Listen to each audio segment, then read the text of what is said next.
Welcome to the Inside Out Culture Podcast, where we look at insides of working culture and provide ideas, insights and actions for you to take on the outside. I'm Colin Ellis. And I'm Kath Bishop. And in each episode, we'll examine a different question or a different organisation. And we'll use case studies, research and our own insights and experiences to help you change the way things get done in your world. We hope you enjoyed today's episode. Please like, subscribe and of course, let us know what you think. Hello, everybody, and welcome to another episode of the Inside Out Culture Podcast. And today we are looking at more of your questions about culture. And of course, that means that we'll be diving into some of these really difficult dilemmas that you've been sending to us. And it also means we'll be trying to think through some frameworks, some ways of thinking about culture. Because with these questions on a topic like this, it's not just about what's the right answer.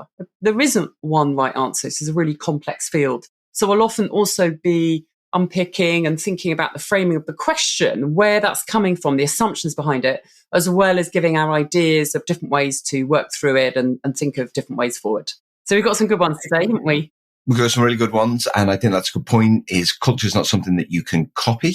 But what you can do is steal really great ideas from a typical Scouser, reverting to type. Yeah, let's just steal ideas. But it is, it's one of the things that we hope through the podcast is you're inspired to try some different things. And please do send us your questions at insideoutculture@gmail.com. If there's anything you want to know, we'd love to answer it on the podcast. All right, the first question then, Kath, today is, what are our thoughts on healthy conflict? So this, as a phrase, is an interesting concept, healthy conflict. I have to say, when I'm working with teams, when I'm doing talks, it's often an area that gets a lot of questions. How do we manage conflict? What is healthy conflict? What isn't healthy conflict? And of course, conflict can look different in different teams, in different circumstances.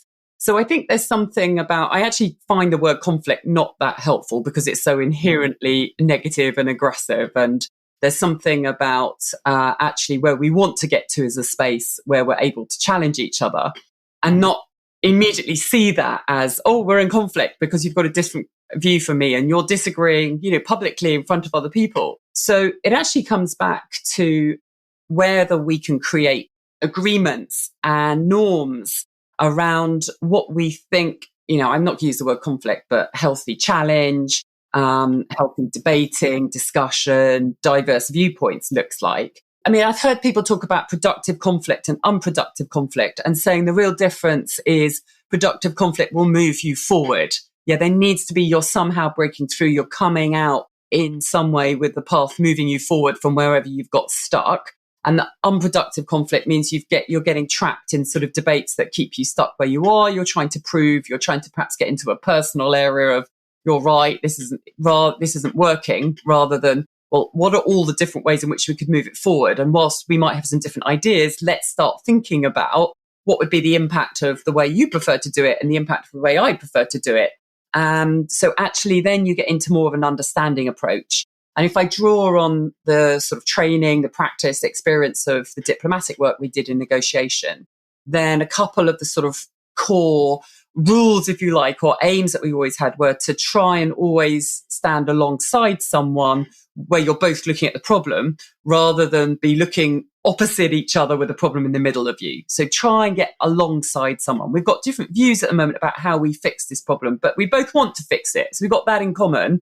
And now let's see, because maybe there's some elements of both of what we think and maybe there's some elements from outside as well. So there is something about kind of trying to approach things a bit more collaboratively and actually trying to understand the other perspective. That, again, was a huge tool of negotiation, was to really, I don't have to agree with your view, but the more I understand it, the more I understand where you're coming from, the more you feel heard and valued, and the more I actually might start to see some connections between some element of your thoughts and some element of what I want to do.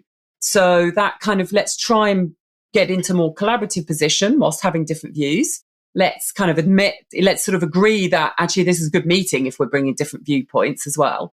And let's really try and think about how we can understand each other's perspective more. Then that, I think, gets us into a place of healthy challenge.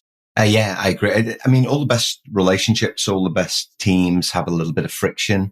I think there's this sense sometimes, Kath, that we want to work in this, peaceful world where everybody's friends and everybody gets along. And that's simply just not possible. Neither is it kind of productive. I think that, if people really care, if they've really got that sense of engagement, that sense of connection to a vision or a purpose, then you need to create this respectful tension in order to get there. And that will require honesty and that will require courage. And the goal is not to, kind of create the environment where someone's right and someone's wrong. It's to actually come together, openly discuss, as you said, openly discuss and challenge each other and find the right way for this team at that moment in time. And it's not about kind of someone being able to wave a flag or lift a trophy and go, I'm right. It really is about, kind of working together, with a little bit of friction to challenge each other to get to the point where we agree. And anyone in a long-term relationship will know it's not all roses. If we look at our personal lives, we actually, we worked through those tensions. We worked through that friction because fundamentally we're connected to each other. We want something in our lives, and work is no different. And it requires self-awareness. It requires those diverse views. It needs to have a courage to disagree. I think that's really, really important. And then it's about making decisions and move on. And often when people ask me, what's the difference between, because I've worked in the private sector and for government, what's the difference? I always say private sector, there was way more healthy friction than was in government. I often felt in my government roles, there was it was very nice. I call it a pleasant culture. It was very pleasant. Everyone was trying to please everybody. And that's not to say that the private sector cultures were combatant, but they just knew, we just knew when to kind of rub against each other a little bit, to get the best outcome. Yeah. It comes back to the sort of deeper underpinnings of the culture as well. So the way we manage disagreement, it depends on sort of where the norms and the kind of level of trust.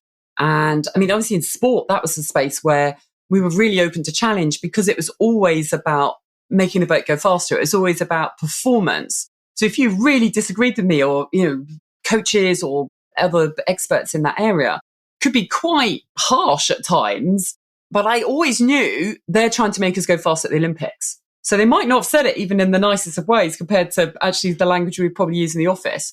But I know underlying it is a belief that they think that could make us go faster. So I'm going to listen. I'm going to see, okay, how can we find a way through here?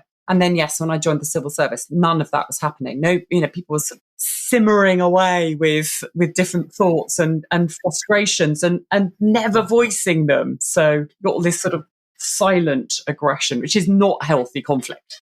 Right. It's quite a broad topic, that one. But let's keep going because I think we'll come back to some of that theme potentially in other spaces as well. So the next question is, if we hire the right people, won't that automatically lead to a great culture? So tell me where this question is coming from. This is one that came to you, isn't it? It did. It came from a client who's going through a period of change right now. And we've been working on culture for a while and they've seen some really great results and really starting to wonder, well, when I bring all of these people on board, won't the culture just take care of itself? If I'm going to take the time to really think about who I need, their values and these kind of things, well, doesn't the culture then isn't it just great? And of course, my answer to this, of course, it could be initially, but there's, that's no guarantee that you'd be able to sustain it over a period of time because it's something I say all the time. You get the culture that you choose to build.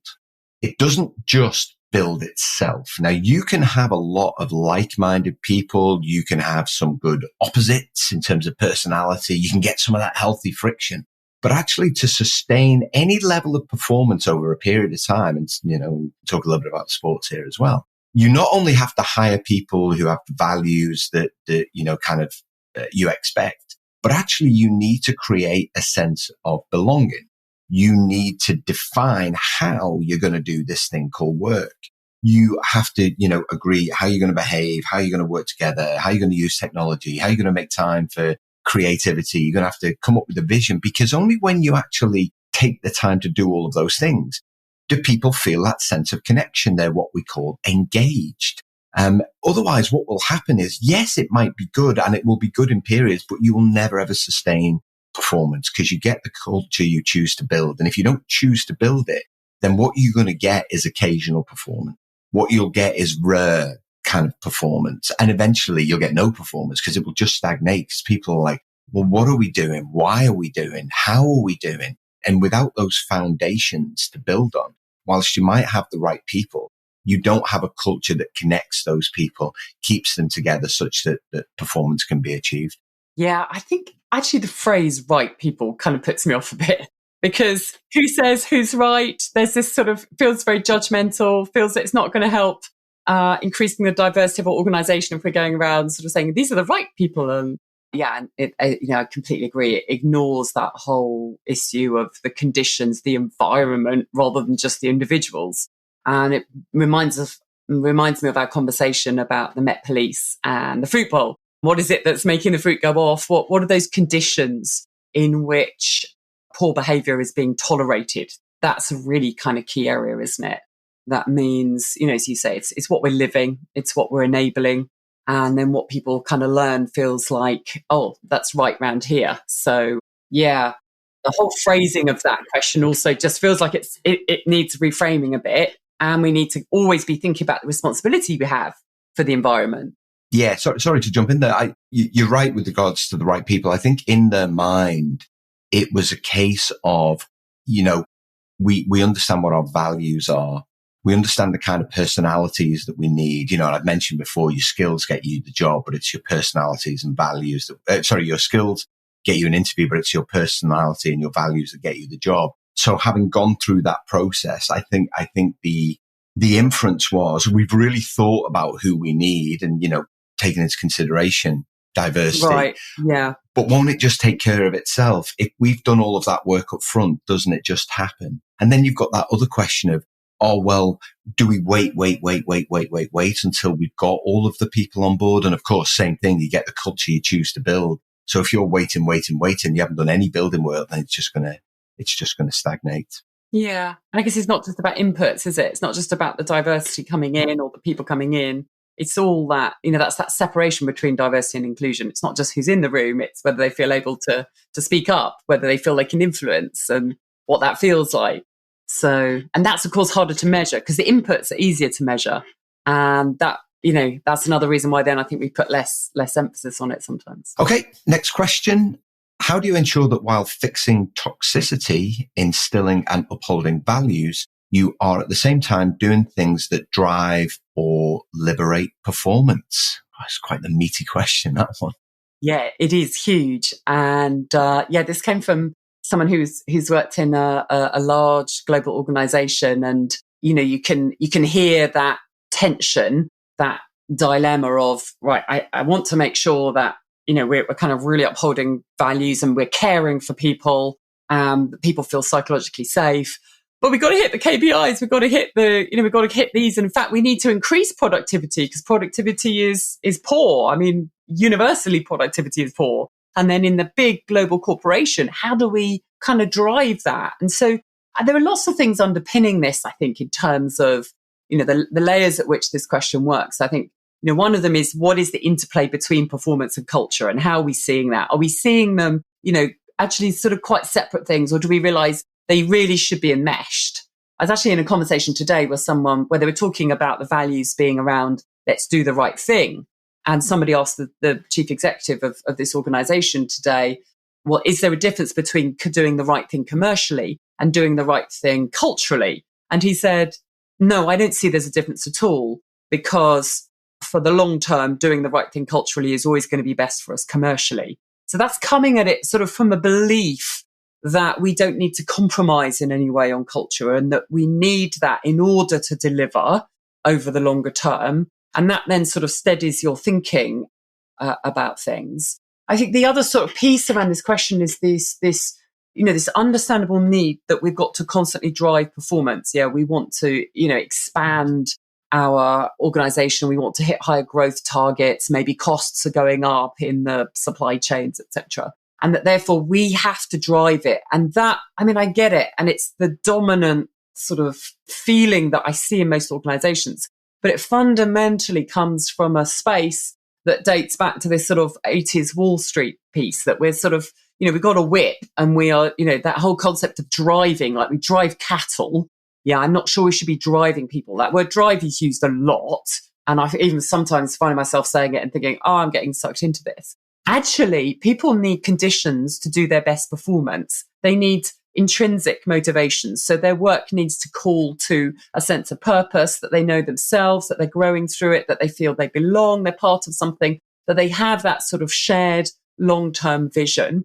And then actually allowing people to organize themselves as much as possible is the real gem to productivity and performance and good growth. And here I come back to that, classic work from Frederic Laloux, the reinventing organizations, that the future organizations, if we keep improving, the way an organization is organized, we move from one that's, completely dictated in the old days to one that's sort of target driven. Then we move to a stage of self-organization where people will do good work if they know it's work that matters and they're able to do it and they're supported and challenged and they've got the conditions to do it. I mean, that's a huge culture change for some organizations to get there, because that involves trusting people to a huge degree. But really, that's where we need to have a clearer vision that we're aiming in that direction, so that we're not just driving this quarter's performance. We are all the time thinking about how do we create those conditions for people themselves where they're going to want to give their best performance. So that's where I've got to with it. But it's sparking a lot of thoughts. Where are you at? Yeah, and completely agree with all of that, Kath. And, when I was preparing for this question, it's a really interesting one, because I think a lot of organizations have this dilemma. I think a lot of them, and I've talked in the past about tick box culture, they've got all of the kind of conditions in place. But when push comes to shove and they have a target to hit, which is the most important thing? And the organizations that make culture the most important thing will always, always hit their targets. The people that make targets the most important thing may hit their target, but they will do it to the detriment of culture. And every piece of research, and I wrote about this in Culture Fix, and I've wrote about it and I've written about it in Detox Your Culture as well, will demonstrate that if you put time, thought, and effort into continually evolving your culture and doing small things, I call them micro experiences every day that really contribute to people's life at work, then they'll pay you back with performance, because they'll feel that sense of intrinsic motivation. And as an employee, I've been there myself, where I see that the leadership team are doing the right things. Even if there's pockets of kind of stuff that isn't working, I can see where we're going. And I can connect my values to the values of the organization. Go, we are on the right track. We are doing the right things. We've got to stay the course. We've got to stay the course. When you kind of really go after the target and then undermine the culture, you kind of lose that sense of, connection, lose that sense of belonging. And all of a sudden you're going home and going, what, why am I bothering here? I thought we were doing this. And then when you've got people with drive in this, it's always evident towards the end of a financial year for any corporate organization when they pull funding on culture. What you're doing there is killing the hope that people had, that you had a commitment to make things better. And that then affects their intrinsic motivation. And we're like, well, what are we doing here? And if you feel as an organization you're starting from scratch every year with culture and you're focusing on results, then you'll eventually end up losing the people that you need to sustain performance over a period of time. Your culture will never get to where it needs to be. You'll fail to attract younger talent who want to contribute, and consequently performance will never, ever be where it needs to be. And that will lead to removal of the leadership team. That's a big one, isn't it? And we're starting to edge into this whole productivity space, which I think we'll probably have to look at some point as well, around, this sort of conundrum that every organization wants to solve and has failed. So clearly we're not going about it the right way. Yeah. And that leads then to another question that we had, Kath, then, because you mentioned about productivity is, so can toxic organizations perform well? So if you've got this inherently toxic culture and I'm going to delicately plug my upcoming book here. So I've written about toxic cultures out at the end of August. There's kind of three levels. You have this consistently combatant culture. And combatant culture is where there's friction. There's lots of friction. There's lots of poor behavior. We've all seen this, and we kind of like this high stress, this high anxiety. There's a lack of humility. There's people wearing the hours that they work as a badge of honor. There's a lot of profanity. Like that's a good thing to do. There's lots of bias, conscious and unconscious. And then you move to another level. When that's sustained over a period of time, we move to this corrosive culture where what we start to see is bullying, harassment, shouting, unethical behavior. We kind of take that combatant culture to the next level where it's corrosive, not only to the people around us, but as to individuals, we really start to feel it. And then we get to the point where it's harmful. That's the next level of toxicity: physical assault, emotional cruelty, verbal abuse, threats, ultimatums, fraud, these kinds of things. And so what was interesting to me when I was researching the book is actually there are some organizations that seem to live in there permanently. And all right, let's take Twitter as an example. So Twitter is a great example. Sorry, X, still Twitter, don't even. X. What you've got there is a very, very direct owner of the business. I'm being kind here by saying direct, right? He's got some very challenging views. You know, when you get a job at X, what you're walking into, you know, and what you're going to get is a consistently combatant culture at the whim of the owner of the business. It might change day to day. You literally have no idea. And that can move into a toxic culture. Can you perform in there? Yes, you can. Will it be destructive? Absolutely. It will be destructive. So I think it really falls to the definition of, well, what do we mean by perform well?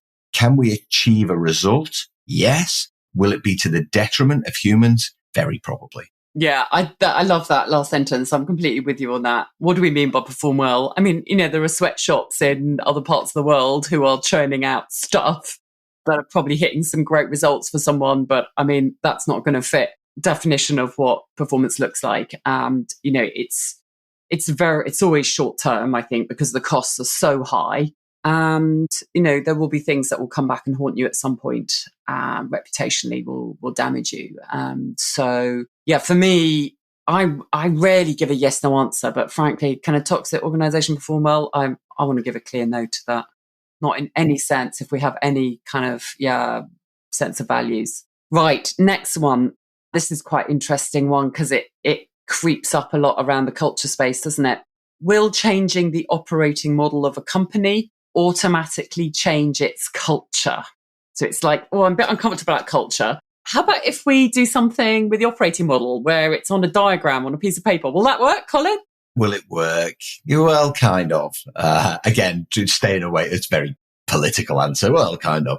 So the operating model is the bit that kind of sits below the strategy and the goals. The operating model is, how do we structure our business in order to best achieve the goals that we have? And so it's often a crucial part of corporate organizations, of government, definitely of government organizations who like to know the bands that they sit in. Here's the operating model. Here's who's in which role, and here are their responsibilities. But that does not create culture in and of itself. Remember, you get the culture that you choose to build. And I think the phrase that people will hear more often when people change an operating model is deck chairs on the Titanic. Oh, it's like shuffling deck chairs around on the Titanic. Exactly what it is. And what they'll do is they'll move a few people to different roles. They'll move the really poorly performing person, make them head of special projects in the hope that they leave. But that doesn't actually change the culture of an organization. So often, and Kath, we've covered a lot of these. And in fact, Chelsea Football Club, as we're recording this, they've just agreed to part with their manager, Mauricio Pochettino. They're looking for a younger manager. He's 52. He's younger than me. I looked at that like a younger manager. Like, how old do you need to be? Like 15 to manage a football club these days? But for me, it was a clear sense that they haven't really thought too much about the culture of the club. Now, the culture is something that's sustained over time. And actually what you need is to stick with the operating model that you've got and then allow the manager working with the sporting director to really build the culture over a period of 9 to 18 months. Mauricio Pochettino had started to do that. Chelsea had ended the season with some good results. He was starting to really build a sense of unity with younger players. And then he's gone. And now they're saying, we're going for a younger manager. It's like, well, you're just changing the operating model a little bit. And what you've done is undermine the culture. You've set it back 6 to 9 months. And listen, them bringing in a new person might actually work. But what they've done is damage the short-term culture. And we don't know everything that's going on behind the scenes, but that's certainly what it looks like to me, is that, kind of what they've done is split the operating model, created confusion. So no, changing the operating model doesn't change the culture. You still get the culture you choose to build, which happens once the operating model is confirmed. I think you want to be thinking about both of these, so that they're in lockstep. And I think that's, if that's the sort of the consulting, strategic consultancy's line, the McKinsey line, isn't it? That we need greater alignment between the business model and the culture. And therefore, we've got to be constantly designing that operating model to align with the culture we want. So we need clarity about the culture that we want, rather than somehow it's fixing an issue over there. Both need to be sort of developing and kind of interlinked much more. And I think the question also reflects that traditionally we've often seen them a bit separate. Of course, that doesn't really make sense. Practically, they need to be, the culture is how you are going to bring that operating model to life. So that alignment is, and constantly realigning, achieving greater alignment is then your, the leadership's role over the next period. So yeah, definitely doesn't get you off the culture hook by tweaking that model. Yeah. And as much time should be spent on cultural design and implementation as is spent on organisational design and implementation. And that's very often. Oh, yes. Yes. And really, again, interlocked. So, can you do one without the other?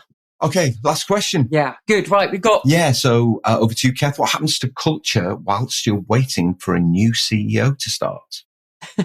Well, first of all, culture keeps going. Sometimes I find this because I think we live in a finite world of tasks and we're fixing this. We've got a new project ends. People see culture like that. And there's almost like, oh, well, I wonder what will happen. And the culture is going to stop until the new CEO comes in. No, I mean, all the time, people will keep coming and they'll keep living that culture. Now, of course, it's going to depend on the culture that's been set.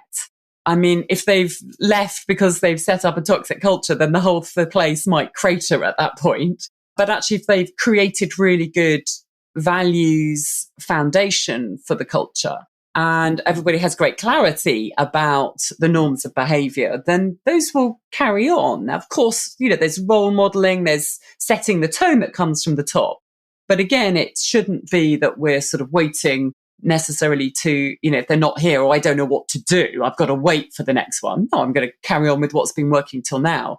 But I guess it's probably one of the best ways of telling how good a CEO has been is what happens when they leave. And it's a little bit like Klopp, who's famous for saying, actually, don't judge me on sort of what I do when I arrive or what I do here.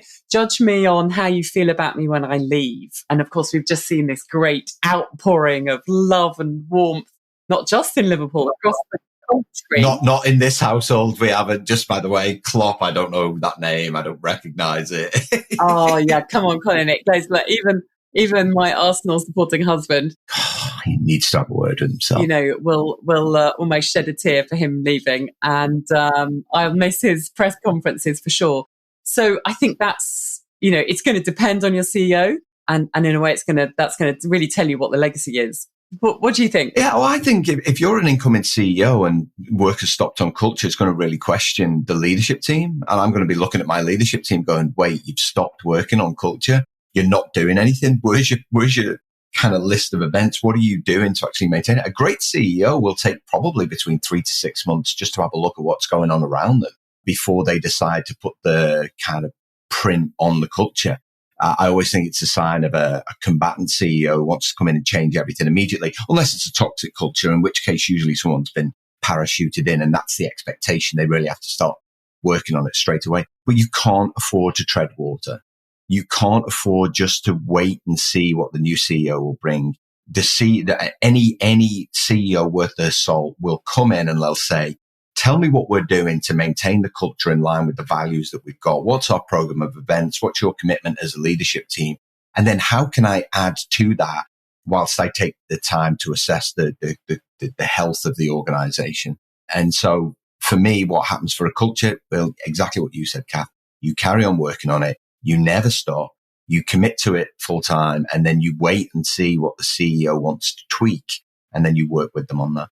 Sounds good. We have run through quite a few topics there, as always, quite a few different perspectives that help us think in different ways around different scenarios, I think, that come up. So, yeah, brilliant. Keep going with sending us your questions. You can often find us on LinkedIn, where we're posting about the podcast, or send them out to insideoutculture@gmail.com. Fantastic. Great session. Thanks, Kath. Good to chat. Bye. Thanks for listening to today's Inside Out Culture podcast. Please remember to like, subscribe, and of course, share with others who you think may be interested.